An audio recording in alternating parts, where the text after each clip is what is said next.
40% more. That just couldn't be right.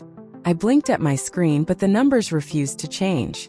No matter how many times I hit refresh, the compensation spreadsheet, which Kyle from HR had accidentally shared with the entire finance department instead of just the leadership team, continued to glow on my monitor.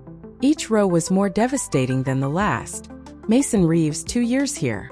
A base salary of $137,000. Vanessa Lynn, with us for 14 months. Base salary, $134,500. Tristan Adler, only 8 months at the company. A base salary of $142,000. Every single one of them had been trained by me. Every single one was making almost 40% more than my $98,750 salary. A salary I had after 9 years of building this company's entire financial infrastructure from nothing. Around me, the office sounds began to fade. The clicking of keyboards, the murmured conversations, the constant hum of the ventilation system that always ran too cold. I scrolled through the document again, and my chest tightened when I found my name, buried there on page 3. Eleanor Avery, 9 years at the company. Base salary, $98,750. 9 years. I thought of the countless 60-hour weeks spent solving impossible equations. I found errors nobody else could even see. I created compliance protocols that saved the company millions. I trained every single person who now earned dramatically more than I did.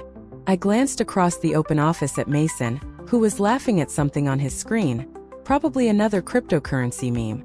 This was Mason, who still asked me how to properly reconcile accounts payable despite 2 years on the job.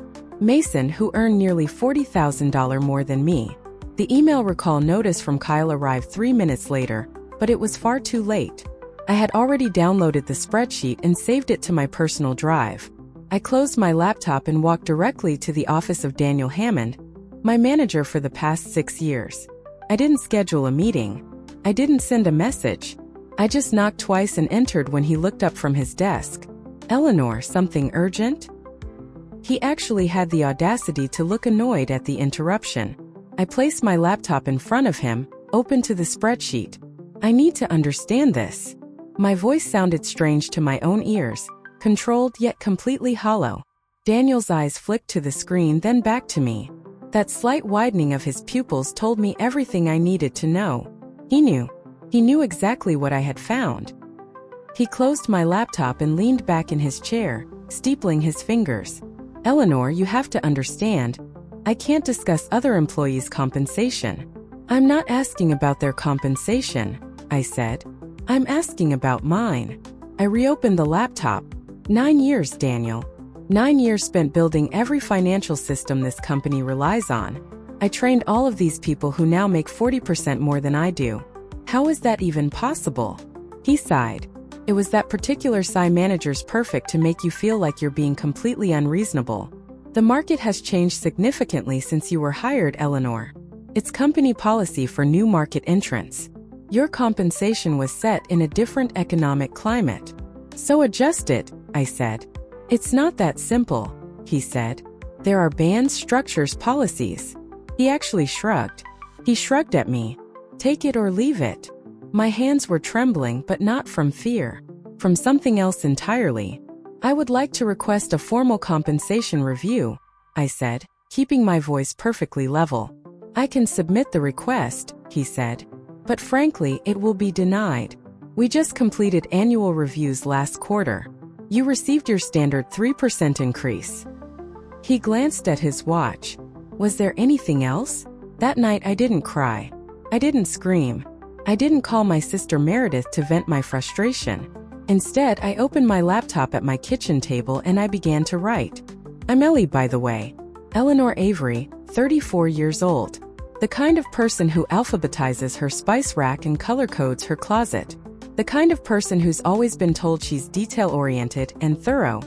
Corporate code for, we'll pile work on you until you break because you're too responsible to ever let things fail.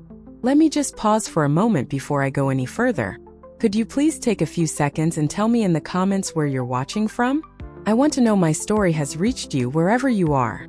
And if you've ever felt undervalued, maybe drop a heart or something because what I'm about to tell you changed everything for me. And maybe it will for you too. So there I was sitting at my kitchen table with a glass of grocery store Cabernet, creating what would become the single most important document of my entire career. I started with a simple timeline of my 9 years at the company. 2014. Hired as a financial analyst.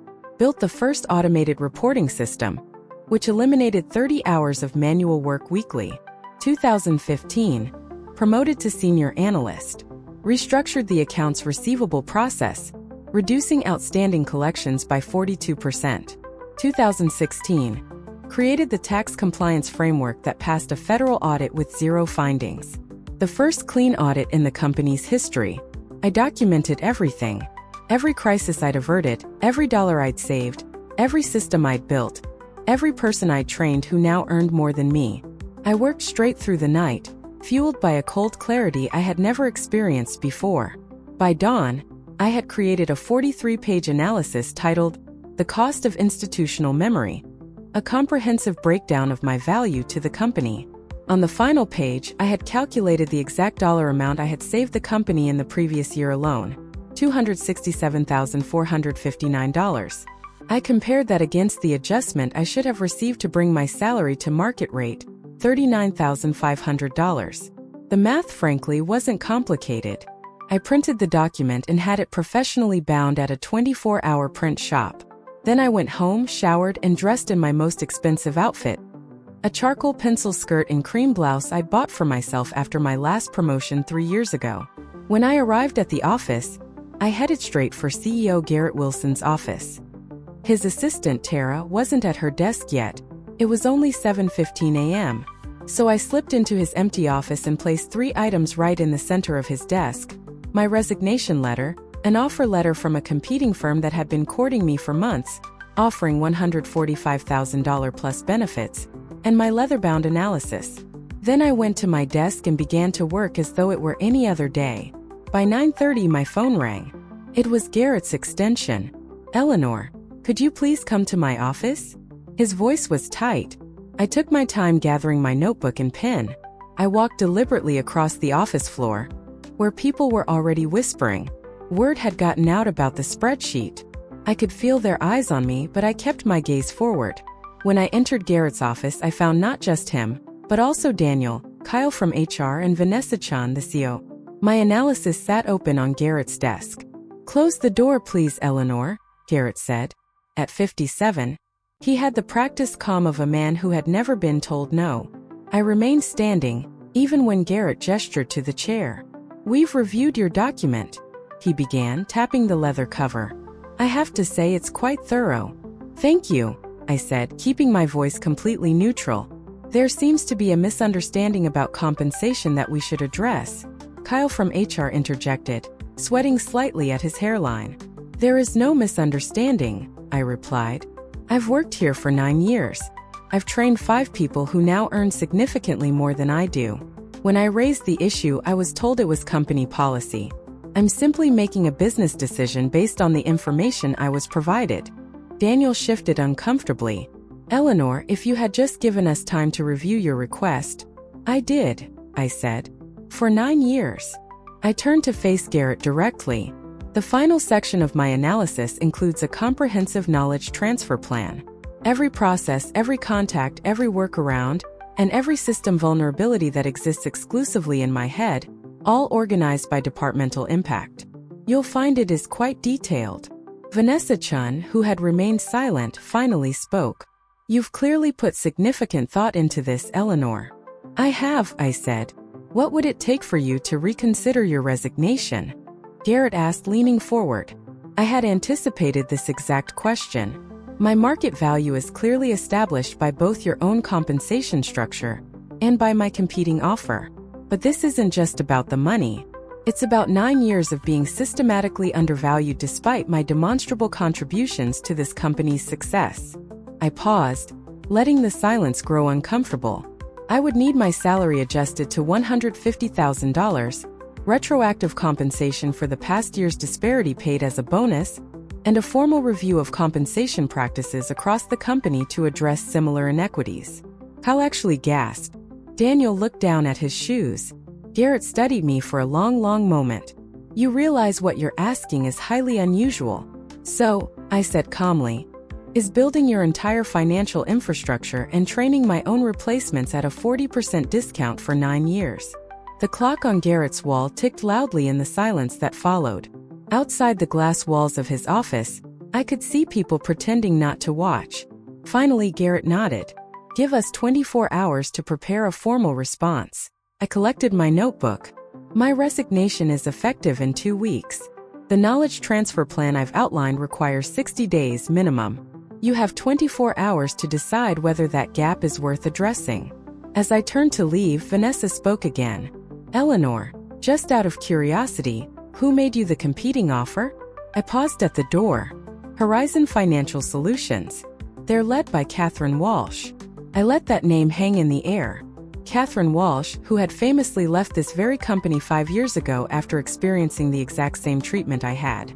Catherine Walsh, who had since built a competitor that had been steadily stealing our clients for the past 2 years. The look on their faces told me they finally understood exactly what they were about to lose.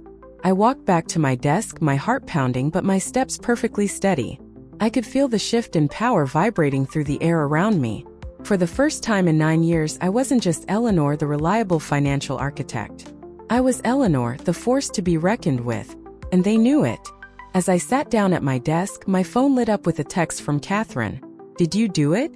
I typed back a single word. Yes. Her reply came instantly. Their loss, our gain. Dinner tonight to celebrate. I smiled as I set my phone down. The real victory wasn't just standing up for myself after 9 years of being undervalued. It was what was coming next. Because the secret I hadn't included in my analysis was the most valuable one of all. I set my phone down and looked around the office that had been my second home for nearly a decade. The faint smell of burnt coffee from the break room. The uneven hum of the air conditioning. The view of the city skyline I watched grow with new buildings year after year. It was all so familiar. And yet it suddenly felt completely different. My computer pinged with an incoming message. It was from Jordan in accounts receivable. What's happening? Everyone is saying you quit? News travels fast in an office designed for eavesdropping. I minimized the message without responding, and instead pulled up the file I'd been secretly working on for months. Not my analysis. Something else entirely. When I said I'd documented everything in those 9 years, I meant everything. The first irregular transaction had caught my eye 18 months earlier. A vendor payment that didn't match any approved purchase order. It was small enough to fly under the radar, $13,875 to a consulting firm I'd never heard of. I flagged it for Daniel, who dismissed it as pre-approved by executive leadership. I got the exact same response when I flagged the next one. And the next. After the third dismissal, I started keeping a separate log. Transactions with no supporting documentation.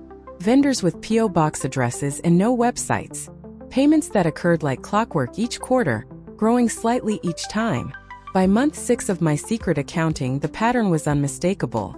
Someone was siphoning company funds through fake vendor accounts. The amounts were calculated precisely to avoid triggering audit thresholds. Starting small and growing, just enough each quarter to establish a pattern that wouldn't raise flags when normalized against our growing revenue. It was elegant, really. A financial ghost operation that had diverted over $2.7 million in the past 3 years. This was the document Catherine really wanted. This was why she'd been courting me for months, offering a salary that actually reflected my worth. Because she suspected what I had now confirmed. Our company's pristine financial image was built on a foundation of carefully constructed fraud. My desk phone rang, startling me. Daniel's extension. Eleanor, can you come to the conference room? We'd like to continue our conversation. 3 hours. They'd only needed 3 hours, not 24. I'll be right there. When I entered the Pine Room, our company named conference rooms after trees, how original, I found Garrett, Daniel, Vanessa, and now Thomas Whitaker, our chief legal counsel. An interesting addition. Please sit. Garrett gestured to the empty chair across from him. He looked like he hadn't slept, even though it was barely afternoon. I sat, placing my notebook and pen precisely in front of me. We've reviewed your requests, Garrett began, and we are prepared to offer you a revised compensation package. Thomas slid a document across the table. I took my time reading it, acutely aware of 4 sets of eyes watching me. Salary adjustment to $155,000, effective immediately. A retention bonus of $45,000. A new title, Senior Director of Financial Operations. A seat on the Executive Leadership Committee. It was everything I'd asked for, and more, the desperate counterattack of people who had suddenly realized exactly how vulnerable they were. I closed the document and looked up. This is acceptable. Thank you. The visible relief that washed over Daniel's face was almost comical. Wonderful, Garrett said with a tight smile. Thomas will work with HR to expedite the paperwork. We're very pleased we could resolve this matter internally. I nodded, gathering my things as if to leave, when Thomas cleared his throat. Just one additional matter, Eleanor. As part of this new arrangement, we've prepared a standard confidentiality agreement regarding company compensation structures and any irregularities you may have observed during your tenure. And there it was. I turned to Thomas, my expression neutral. Irregularities. Thomas maintained his practiced lawyer's poker face. Standard language for executive agreements. Nothing of concern. I let the silence hang for 3 full seconds before responding. I'll need to review that language very carefully before signing. Would you mind emailing it to me? Of course, Thomas nodded, though a muscle in his jaw twitched. I stood to leave but paused at the door. One more thing. I'd like written confirmation that the compensation review for other potentially affected employees will begin within 30 days. As we discussed, Vanessa and Garrett exchanged a quick glance. We'll include that in the documentation, Vanessa finally said. I nodded and left, feeling their eyes burning into my back as I walked to my desk. My phone buzzed with another text from Catherine. Update. I typed back. Counteroffer accepted.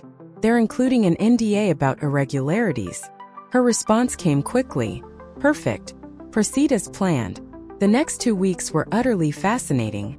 I was suddenly included in executive meetings I'd previously only prepared materials for. People who had barely nodded at me in the hallway now stopped to chat.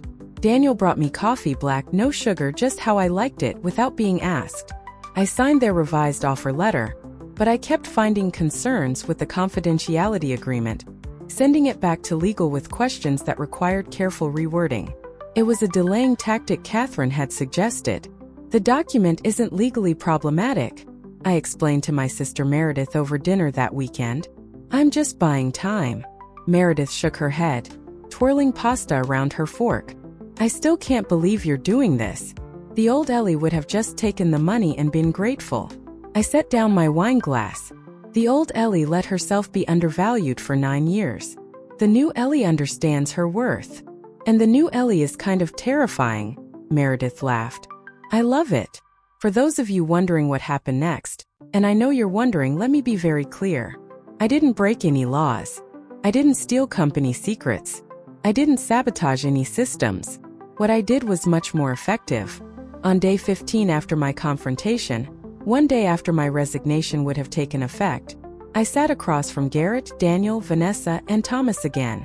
This time we were joined by Amara Jackson, the chair of the board of directors, connecting via video conference. Eleanor, thank you for your patience as we've worked through the details of your new role, Garrett began, smiling that CEO smile that never quite reached his eyes. Before we finalize everything, I said, pulling a slim folder from my bag, there's something I need to share with all of you. We've already approved your requests, Daniel interjected quickly. This isn't about my compensation, I said. I opened the folder and distributed copies of a 15-page document to everyone at the table, sending the digital version to Amara. This is about the $2.7 million that's been systematically diverted from the company through fake vendor accounts over the past 3 years. The room went completely silent. On the screen, Amara leaned forward, her eyes narrowing as she scanned the document. I have detailed the transaction patterns, the shell companies involved, and I've traced the funds to their final destination, I said, keeping my voice calm and professional. I initially flagged these inconsistencies to Daniel 18 months ago, but was told they were approved at the executive level. All eyes turned to Daniel, whose face had gone ashen. There must be some mistake, he stammered. No mistake, I continued. I verified every transaction. The pattern became clear after tracking the first dozen payments. What wasn't clear was who was behind it. I turned to page 12 of my report. The money was carefully dispersed across 7 different LLC entities, all of which trace back to a holding company called Pinewood Ventures. I paused. A holding company registered to Thomas Whitaker's brother-in-law. Thomas's expression didn't change, but his knuckles went white where his hands gripped the table. "This is absurd," he said evenly. "I've never heard of Pinewood Ventures." "Perhaps not by name," I agreed. "But the signature authorizing the formation documents matches the signature on your marriage certificate to Claire Whitaker, née Peterson. Your brother-in-law, Jordan Peterson, signed both." On the screen, Amara's voice cut through the tension. "Ms. Avery, these are extremely serious allegations. Why bring this to us rather than to the authorities?" I met her gaze through the camera. "Because I believe in giving this company the opportunity to address the situation internally first. The fraud has been sophisticated but contained. It appears to involve only a small number of individuals, not systemic corruption. What I didn't say was that Catherine had advised this exact approach. Let them think you're doing them a favor," she told me. "Give them just enough rope to hang themselves." "I'll need to call in our outside counsel," Amara said, already reaching for her phone. Thomas stood abruptly. "This meeting is over until legal representation for all parties is present." "Sit down, Thomas," Garrett said quietly, his eyes never leaving the documents in front of him. "Eleanor, how long have you been compiling this information?" 18 months, I said. "Since the first time I reported an irregular payment and was ignored." Daniel looked like he might be sick. "I didn't, I never." "You never asked questions," I finished for him. "You never investigated when I raised concerns. You trusted the wrong people and dismissed the right ones." The next 8 hours were a blur of emergency board calls, outside counsel arriving, security escorting Thomas from the building, and forensic accountants being brought in. I answered questions calmly, provided all my documentation, and watched as the company I'd given 9 years to grappled with the betrayal of its own trusted legal counsel. By midnight it was clear. Thomas had been the architect of the scheme, with 2 accomplices in the accounting department who had helped process the fraudulent payments. Daniel hadn't been complicit, just negligent and far too trusting of Thomas, who had assured him the payments were legitimate, executive-approved consultancy fees. I left the building at 1:17 a.m., exhausted but eerily calm. Catherine was waiting in her car across the street. "How did it go?" she asked as I slid into the passenger seat. "Exactly as you predicted," I said. "Thomas is finished. The board is in panic mode. Garrett and Vanessa are scrambling to contain the damage." Catherine smiled in the darkness. "And you? I start as your new chief financial officer next month as agreed, with a signing bonus matching what they embezzled from their own company." I leaned back against the headrest. "But first I'm taking 3 weeks off. I haven't had a real vacation in 9 years." "What happened after that?" "Well, that's when things got really interesting. The company tried to keep the embezzlement quiet, but these things have a way of getting out." Within days, Thomas and his accomplices were facing criminal charges. Daniel was placed on administrative leave pending an internal investigation into his oversight failures. The board brought in an independent firm to conduct a complete audit of all financial systems I had built and knew inside and out. 2 days before I was set to start my new role at Catherine's company, Garrett called me personally. "Eleanor, I'm hoping we can talk." His voice had lost all of its CEO confidence. "The audit team is struggling with some of the systems you designed. They're finding it challenging to understand your methodology." I almost laughed. "My methodology is fully documented in the knowledge transfer plan I provided. The one you ignored when you thought you could simply pay me to stay quiet. We're prepared to offer you a consulting fee to assist with the transition. Name your price." "My price?" I echoed. My price was being valued fairly for 9 years of loyalty and expertise. That opportunity has passed. I hung up and blocked his number. When I walked into Catherine's office on my first day as CFO, she greeted me with a glass of champagne. "To new beginnings," she toasted. "And to knowing your worth," I added. Within 6 months, we had secured 3 major clients who had left my former company due to concerns about their financial controls. Within a year, Our firm had doubled in size and was recognized as an industry leader in transparent financial practices. I implemented a company-wide transparent compensation structure that ensured equal pay for equal work, regardless of when someone was hired. Every quarter, I personally reviewed salary data to identify and correct any emerging disparities. As for my former employer, they survived, but they never fully recovered from the scandal. Garrett was eventually removed by the board. Vanessa left for a position at a smaller firm. Daniel was demoted to a non-management role after the investigation concluded he had been negligent, but not criminal. The company was acquired 2 years later at a fraction of its previous valuation. Sometimes I wonder if things would have been different had they simply valued me properly from the beginning. If Daniel had investigated when I first raised concerns about irregular payments. If Garrett had built a culture of transparency rather than secrecy. But I don't wonder for long because the truth is, I'm exactly where I'm supposed to be. So, if you're watching this and you're feeling undervalued, overlooked, or taken for granted, whether at work, in a relationship, or anywhere else in your life, remember my story. Remember that knowing your worth isn't selfish. It's necessary. Your institutional knowledge, your dedication, your skills, they all have value. Real, tangible value. And sometimes you have to be the one to calculate that value and present the bill. If this story resonated with you, please hit that like button and subscribe. Share in the comments if you've ever had to stand up for your worth. I read every comment and I would love to hear your experiences. And if you know someone who needs to hear this message, please share this video with them. Because in the end, the most powerful thing you can do isn't seeking revenge. It's recognizing your true value and refusing to accept anything less.